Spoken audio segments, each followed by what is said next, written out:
de lo que vimos, de los métodos. ¿Qué entendieron? ¿Qué les pareció? ¿Qué sintieron con lo que fuimos hablando?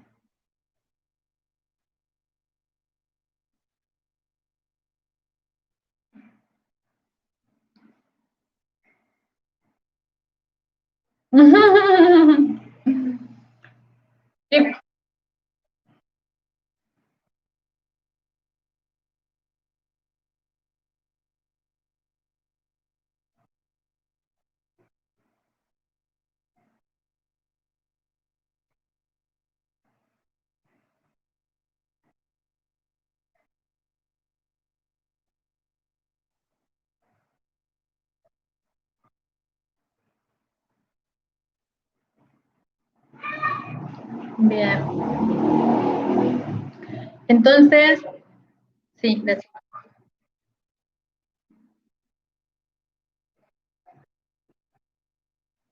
bien.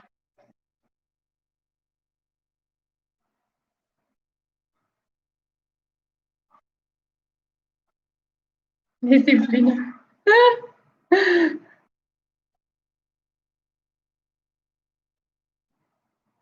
Bueno, ¿y vos qué ibas a aportar, Romy, recién?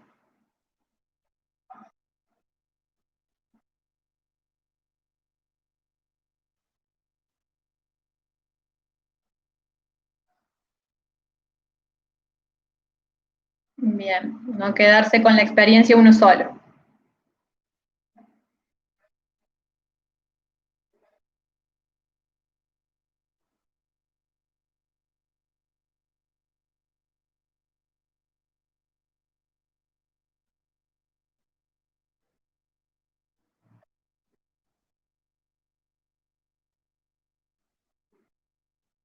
Bien, perfecto.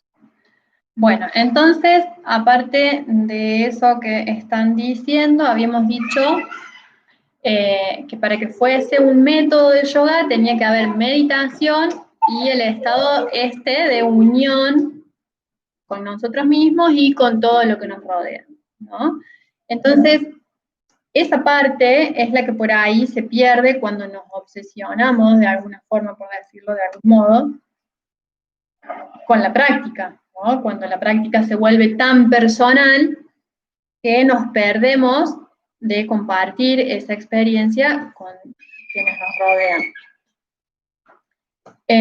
Entonces, lo que busca el yoga integral es armonizar, unificar a la persona en el plano físico, mental, espiritual y con el medio que rodea a esa persona.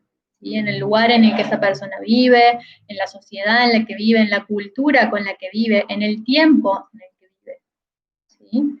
Con sus horarios de trabajo, con sus cuestiones familiares, con todo eso, desde el yoga integral vamos a buscar brindarle un acompañamiento, una guía a la persona para que pueda encontrarse a sí mismo y pueda estar en armonía con el exterior.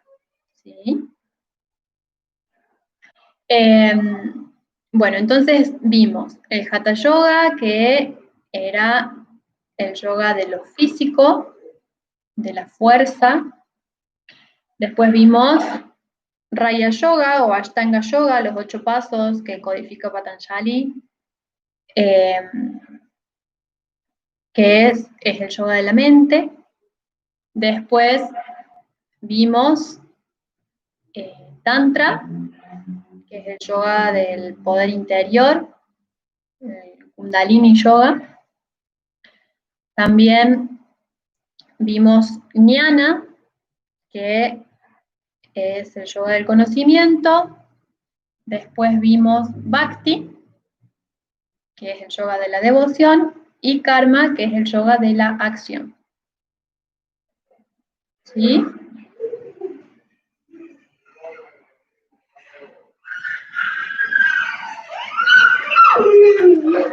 Dulzura, anda con papá, por favor. Cielo. Anda con papá, por favor. Así. Estoy hablando de verdad y ¿cómo podés ir con papá, por favor? Sí, mi amor. No vas a tocar la computadora que te va a dar corriente. Estás mojado, hijito.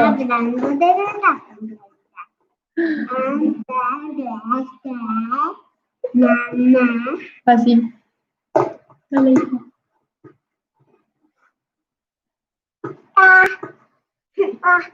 Bueno, del Hatha Yoga, ¿qué habíamos dicho? ¿Qué se acuerdan de lo que vimos en el módulo?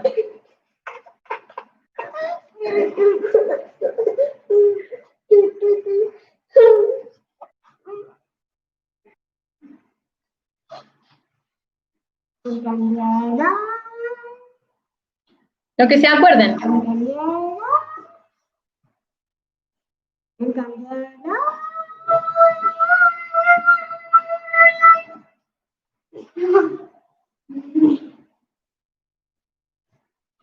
¿No se acuerdan de nada?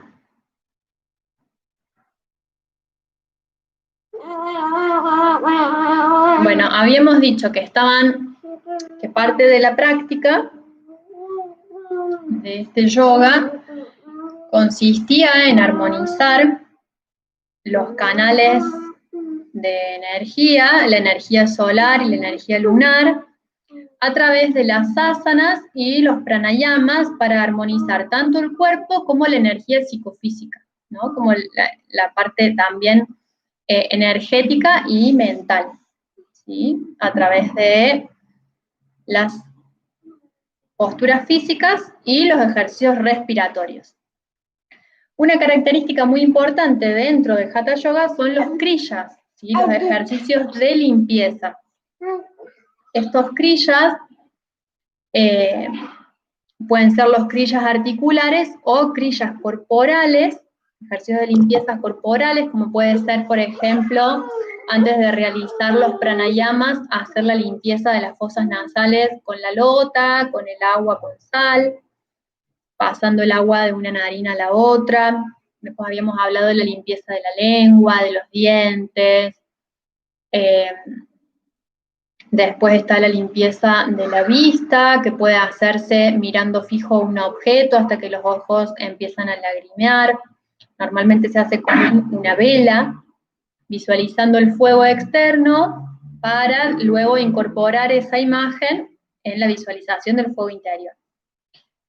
Y bueno, así hay un montón de limpiezas que les puedo pasar después el Gerando Samhita, donde ahí están especificadas, ¿no? Estas limpiezas, que algunas son más suaves, más realizables en nuestra vida, y otras son un poco más intensas.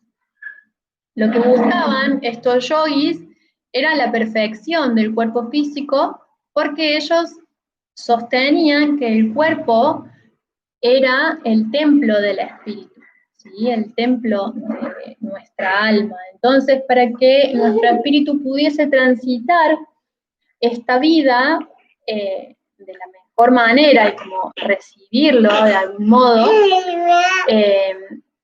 era sumamente importante que estuviese puro.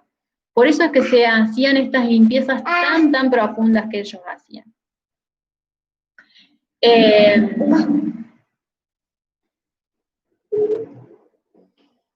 Y después, la mayoría de las asanas que se practicaban eran también para llegar a la postura de meditación. Y entre postura y postura lo que se hacía era mantener la postura de Savasana, ¿sí? Que es la postura de acostado, que es la postura que permite asentar los beneficios que nos brindó la postura anterior. ¿Sí? Entonces, entre asana y asana se hace Savasana en Hatha Yoga. Y las posturas se mantienen bastante tiempo. Estas personas que en la antigüedad practicaban el Hatha Yoga podían estar horas en una postura, ¿sí? Cosa que nosotros hoy en la forma de práctica que llevamos no lo sostenemos así, obviamente. Y bueno, se decía que otra de las características que tiene este método es que se decía que estas prácticas, mi cielo, no grites, por favor, que estas prácticas lo que hacían era brindar poderes especiales, ¿sí? Que eran los siddhis. Estos siddhis podían ser conocer el pasado y el futuro. Bueno, mi amor, entonces anda a jugar con otra cosa. Vayan los dos a jugar con otra cosa. Hazme el favor, por favor. Anda afuera, hijo. Anda afuera. Ay, cielo. Listo, anda afuera, mi amor.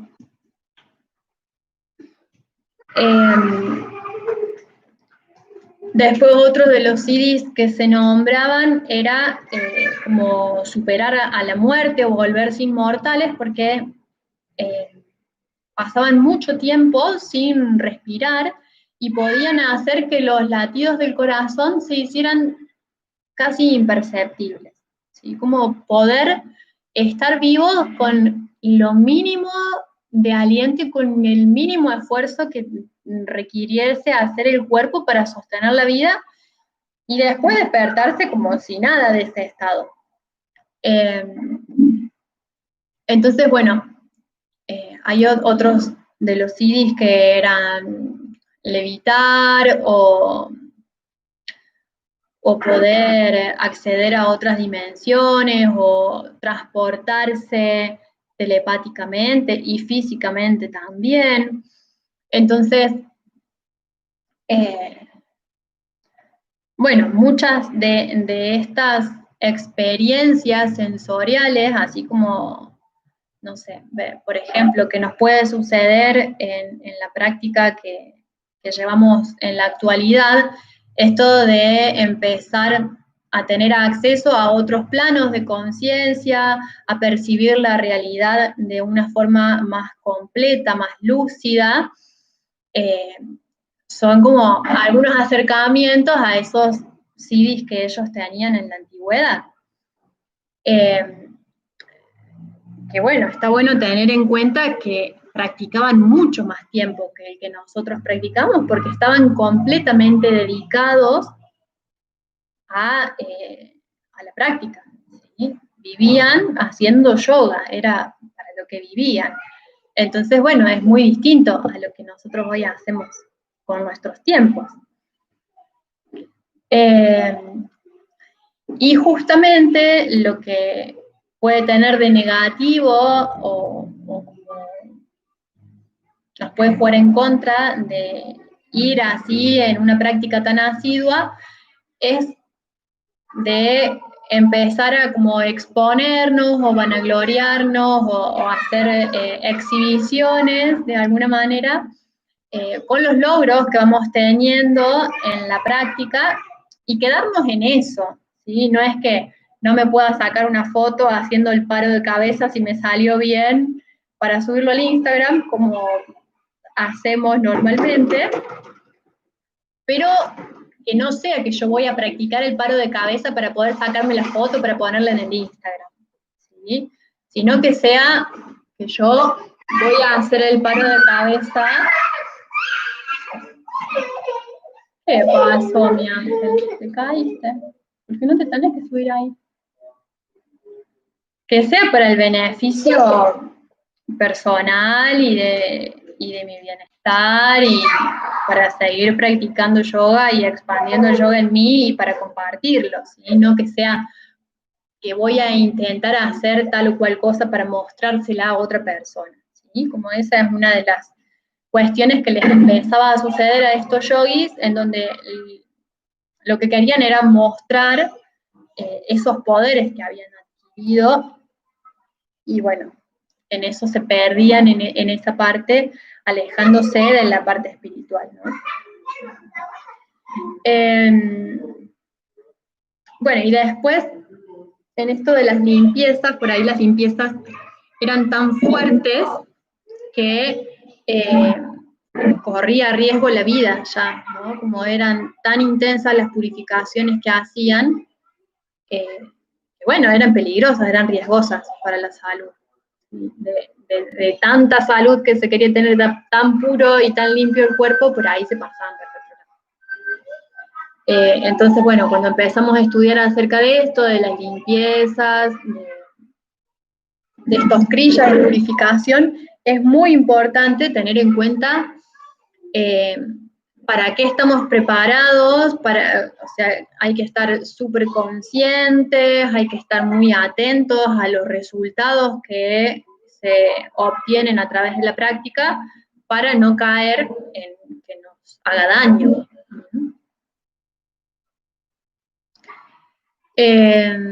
Bueno, eso sería con respecto al Hatha Yoga. Después del Jnana Yoga, ¿se acuerdan del Jnana Yoga? No, del Raya Yoga, de los 8 pasos de Patanjali, ¿se acuerdan de algo? Chicas, vamos, que estuvieron en el módulo, ¿qué les pasó?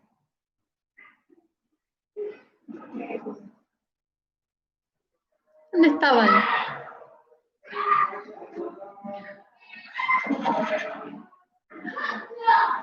Bueno, el Ashtanga Yoga, entonces, los 8 pasos, Ash significa 8 y Tanga, pasos o peldaños, ¿sí?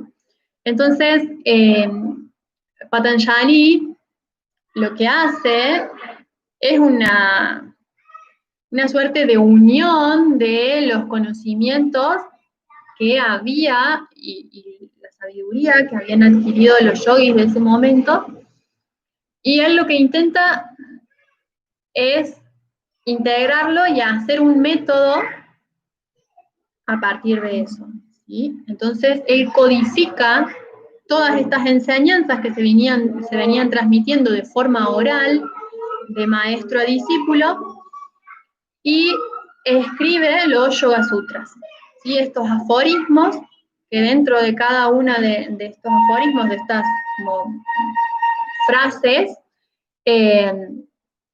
había adentro un gran mensaje, ¿no? Por eso es que leemos los aforismos y parecen como, bueno, son cortitos en realidad cada una de las cosas que él va diciendo, pero cuando empezamos a estudiar cada una de las palabras y qué significa en ese contexto, podemos encontrarnos con un gran mensaje.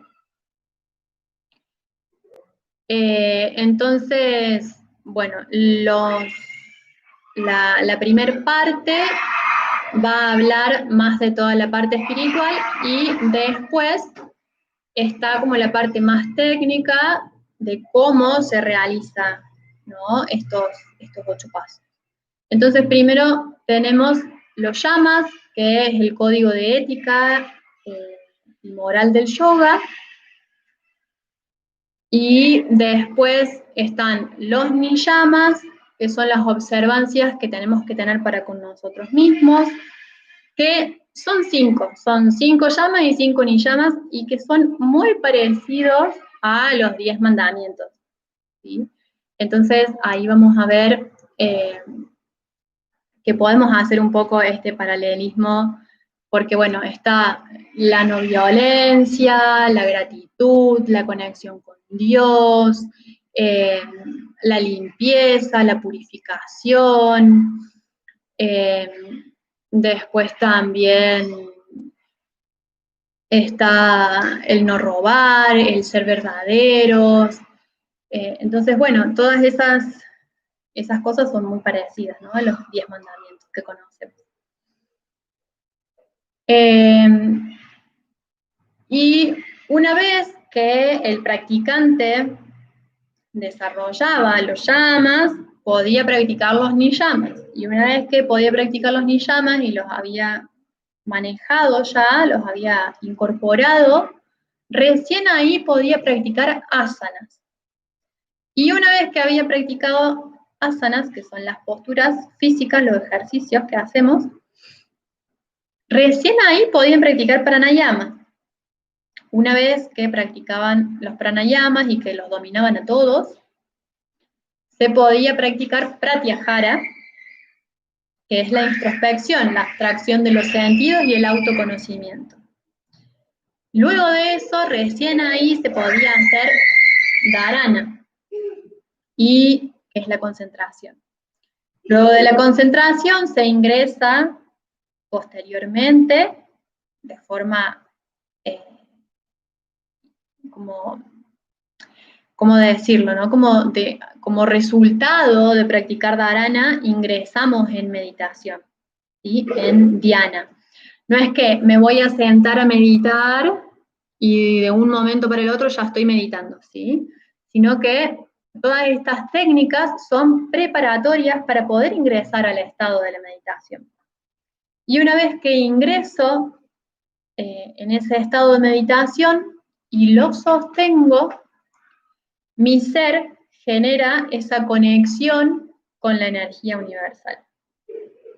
¿Sí? En esa expansión, en esa apertura de conciencia, ingresamos en samadhi, ¿sí? El estado de plenitud, de gozo. Cielo, por favor, anda con papá y pórtate bien. Así, por favor. Déjame de hacer ronronear, hijito. Está allá, hijo, haciéndote un juego, anda a buscarlo. Estás jugando a las escondidas. ¿Por qué? Porque sí, mi vida. Bueno, entonces esos serían los 8 pasos que propone Patanjali. Según Patanjali, nosotros no podríamos practicar yoga, seguramente, porque, bueno, tendríamos que tener primero incorporados los yamas y los niyamas, ¿sí? Y específicamente este método requiere de una disciplina muy asidua, ¿no? En la práctica para ir pasando paso por paso, metódicamente, y es como un camino recto, ¿no? Entonces, bueno, por ahí para nuestra actualidad es un poco complejo poder practicar de ese modo, pero bueno, tampoco es imposible. Hay personas en la actualidad que practican Ashtanga Yoga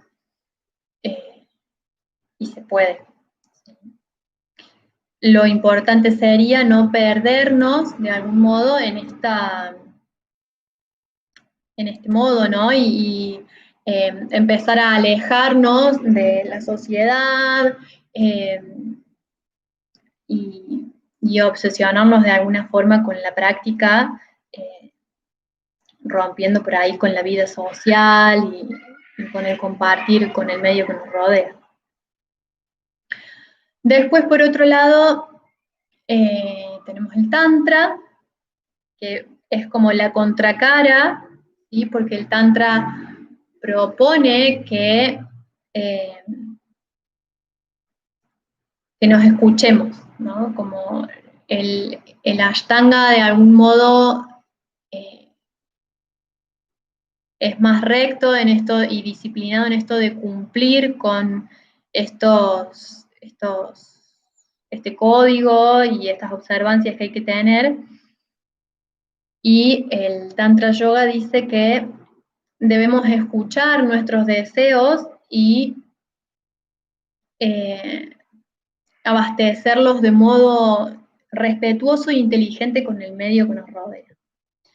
Y a través de la práctica, de las asanas, de las respiraciones, de la meditación, del canto de mantras, de los mudras, de los distintos ejercicios que hay para elevar la energía individual que reside dormida en la base de nuestra columna para despertarla, a medida que vamos avanzando en esta práctica, en tomar contacto y conciencia de nuestro poder individual, es que las impurezas de nuestros deseos se van quemando, se van transformando y nuestros deseos se van haciendo cada vez más puros. Si no es que tengamos que dejar de hacer absolutamente nada, mientras que todo esto que estemos haciendo sea respetuoso e inteligente con el medio que me rodea. ¿Sí? Pero no hay que desconectarse de quién uno es realmente, sino que hay que potenciar eso para el bienestar, para la salud, para el crecimiento espiritual. ¿Sí? A medida que nos vamos entregando a ese estado espiritual, vamos sacando atención y energía también del plano terreno, ¿no? De todos los deseos que nos ofrece el plano mundano. Y vamos pudiendo elevar esa energía hacia lo espiritual y poder encontrar esta energía individual con la energía universal, ¿sí? Que sería la energía de Shakti, como Kundalini, con la energía de Shiva, que sería la energía universal. Lo que puede suceder cuando esta práctica no está bien guiada o no es bien regulada, es que justamente nos dejemos llevar por nuestros deseos y ya no lo hagamos de forma respetuosa, ni organizada, ni consciente, ni inteligentemente, y nos perdamos en los deseos mundanos. ¿Sí?